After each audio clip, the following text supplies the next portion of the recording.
Olá! Hoje a gente vai mergulhar fundo numa análise sobre o que a teologia descreve como o reino infernal. É importante dizer que todo este nosso estudo se baseia no material do pastor Carlo Ribas, que é doutor em teologia e um especialista em batalha espiritual há mais de 30 anos. Então, vamos lá, vamos entender isso melhor. Para a gente começar a entender a origem de tudo, a fonte nos leva para essa passagem bem forte do livro de Ezequiel. Ela é usada para descrever a queda daquele que viria a ser o líder do reino infernal, de um querubim da guarda, uma posição altíssima, para uma figura lançada por terra. É um ponto de partida, sem dúvida, muito poderoso para o nosso tempo.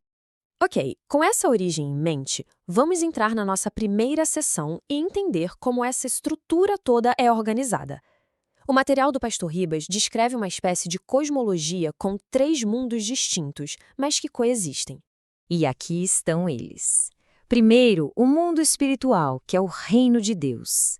Em segundo, o mundo das trevas, que é o foco da nossa análise de hoje, o reino infernal.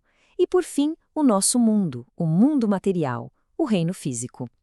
O mais interessante, segundo essa visão, é que esses 3 reinos estariam em constante interação. Agora, um ponto que chama muito a atenção é a ênfase na estratégia. O documento afirma que o reino infernal não é algo caótico, muito pelo contrário. É altamente organizado e territorialista. E aqui vem um detalhe crucial. Para eles, territórios não são lugares, não são localizações geográficas, são pessoas. O foco total é a influência sobre a humanidade. E isso nos leva direto para a segunda parte. Qual seria o plano de ação? A fonte aponta para um evento que seria fundamental para entender essa estratégia, a sedução lá no Jardim do Éden. O material detalha esse plano num padrão de 4 passos bem definidos. Primeiro, gerar dúvidas sobre a palavra de Deus. Segundo, promover um desejo proibido, ilícito, na mente. Terceiro, instilar uma vontade de grandeza, de ser igual a Deus. E, finalmente, o quarto passo, que é a consequência de tudo isso, o ato da desobediência. Esse padrão é apresentado como um modelo, quase uma fórmula, que se repetiria ao longo da história. Certo. Mas como isso se aplica hoje em dia? Vamos para a nossa terceira sessão para ver como o documento argumenta que essa estratégia antiga evoluiu, se adaptou para os tempos modernos. Segundo a fonte, as táticas foram atualizadas. Os nomes e as formas de adoração mudaram. O foco territorial, como a gente viu, se desloca conforme a migração humana. E, talvez o mais importante, a influência teria se estendido aos pilares da nossa sociedade: economia, tecnologia, informação e cultura. E, para ilustrar essa ideia de uma influência tão sistêmica, o documento cita a primeira carta de João, que diz que o mundo inteiro jaz no maligno. Essa passagem é usada, então, para fundamentar a ideia de uma influência ampla, presente nas estruturas do mundo.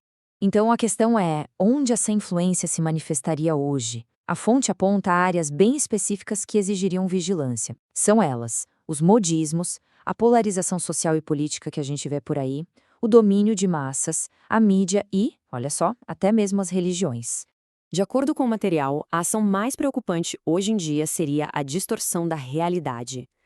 A capacidade de dominar mentes e controlar emoções para, no fim das contas, implementar um novo modo de vida, que, segundo a fonte, prepararia o caminho para o que a Bíblia chama de reino do anticristo. Bem, diante de um cenário como esse, qual seria a resposta, a contramedida? Vamos para a nossa sessão final para analisar a solução que o material do pastor Ribas propõe. A resposta estaria no desenvolvimento do que ele chama de inteligência espiritual. E o que seria isso?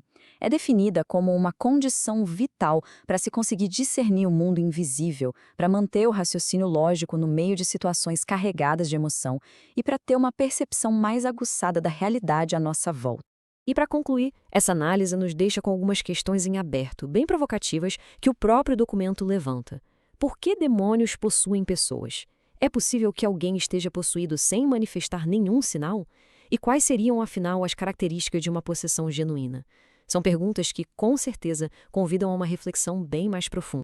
É bom lembrar que todo este estudo, como a gente mencionou no início, foi baseado no material de formação do Ministério Carlo Ribas.